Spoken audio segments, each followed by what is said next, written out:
La parole est à Madame Bérengère Poletti.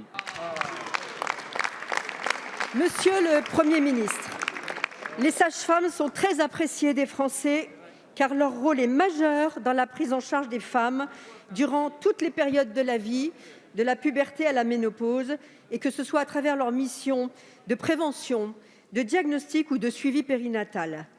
Les sages-femmes sont aussi en première ligne sur les sujets relatifs aux droits des femmes, à la lutte contre le sexisme et contre les violences intrafamiliales. Pourtant, le projet de devenir sage-femme et même de le rester attire de moins en moins. Pour la 6e fois depuis 2020, ces professionnels manifestent dans la rue et se sentent profondément méprisés.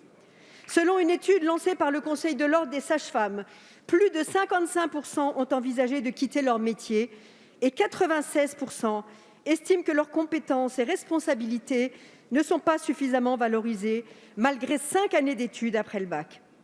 Cette situation doit évidemment vous alerter, Monsieur le Premier ministre. Elle menace la permanence et la qualité des soins.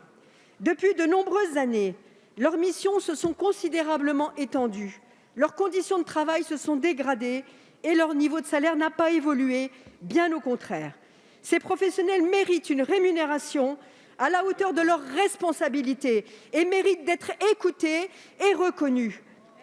Après un rendez-vous manqué dans le cadre des accords du Ségur de la santé, entendez aujourd'hui ces 24 000 sages-femmes qui s'inquiètent pour l'avenir de leur profession.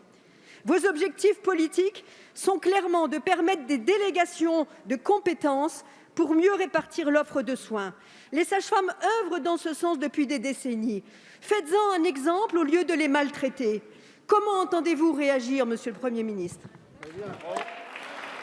Merci. La parole est à Monsieur Adrien Taquet, secrétaire d'État auprès du ministre des Solidarités et de la Santé. Merci Monsieur le Président, Mesdames et Messieurs les députés. Madame la députée Bérengère Poletti, vous vous doutez bien qu'en tant que ministre de l'Enfance et des Familles, particulièrement investi sur la question des 1000 premiers jours, je ne peux pas vous laisser tenir les propos que vous tenez. Vous savez à quel point le gouvernement tout entier porte une attention toute particulière aux sages-femmes, dont la profession médicale, vous l'avez évoqué, et le champ de compétences s'est fortement élargi ces dernières années avec une prise en charge globale, vous l'avez très bien décrit, de la femme et non uniquement de la parturiente. Compte tenu de ces évolutions, le ministre de la Santé, Olivier Véran, a saisi l'IGAS en mars dernier pour faire des propositions sur les missions confiées aux sages-femmes dans le cadre d'un parcours coordonné. Suite aux conclusions de ce rapport, le gouvernement a pris un certain nombre d'engagements forts que je me permets de rappeler ici à la représentation nationale et aux sages-femmes qui nous écoutent très probablement. Tout d'abord, une revalorisation des sages-femmes de 365 € net par mois. Ce sont près de 4 400 € annuels, Madame la députée. C'est un engagement de près de 80 millions d'euros par an dans le projet de loi de financement de la sécurité sociale. Deuxièmement, sanctuarisation d'une filière médicale au sein de la fonction publique hospitalière qui a par ailleurs été annoncée pour reconnaître le caractère médical de cette profession.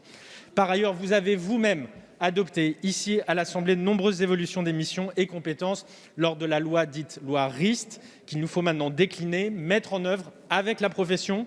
Je pense aux arrêts de travail, à la question du dépistage et la prise en charge des IST ou encore aux sages-femmes référentes.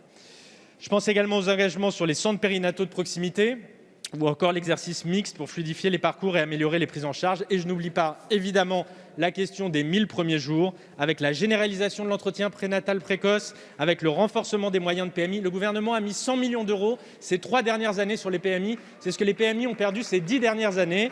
Et enfin, avec la systématisation de l'entretien postnatal précoce. Enfin, Olivier Véran a annoncé la profession qu'il souhaitait poursuivre l'instruction du sujet de la formation avec la possibilité d'une 6e année, Madame la députée. Voilà tout ce que nous faisons concrètement pour les sages-femmes. Merci, Madame la députée. Monsieur le ministre, ce n'est pas moi qui invente les arguments que j'ai développés, ce sont les sages-femmes qui le disent. Elles étaient dans la rue mercredi dernier.